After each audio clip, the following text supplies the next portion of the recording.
It's just a house, and the people that live there make the home. From the outside, it looks like a normal home. But what happened inside this house on 722 Lester Street is anything but.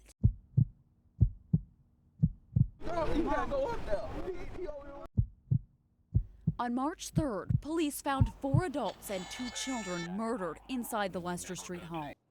Investigators say some were shot, others were stabbed. 3 other children were taken to LeBonner Children's Medical Center with serious stab wounds. It was one of the worst mass murders in Memphis history.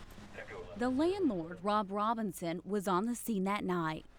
I don't know what to think, and I don't know what to do, and I'm just here like everyone else trying to figure out what happened.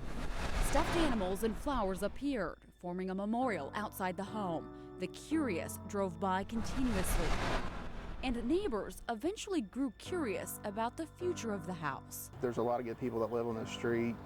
The neighbors, many of them are homeowners, and they're very concerned about who's going to live here and who's going to be their neighbors. Robinson says tearing down the home was never an option.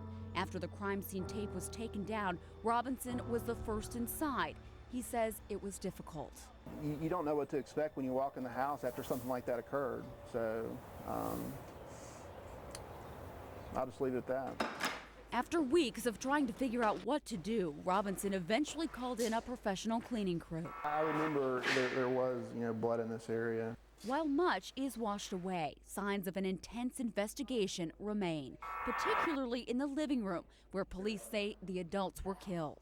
The police cut these holes out of the walls, I assume, for part of the investigation. There's a number of places where the police actually drew on the wall, and I don't know for sure what happened in here, but you can see where they were obviously spending a lot of time.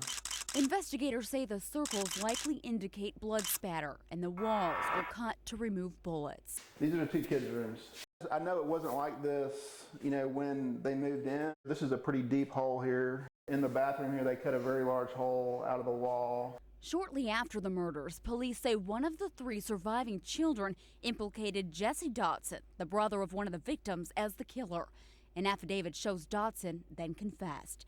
Officers tell us the murders stem from an argument between Dotson and his brother Cecil, one of the victims.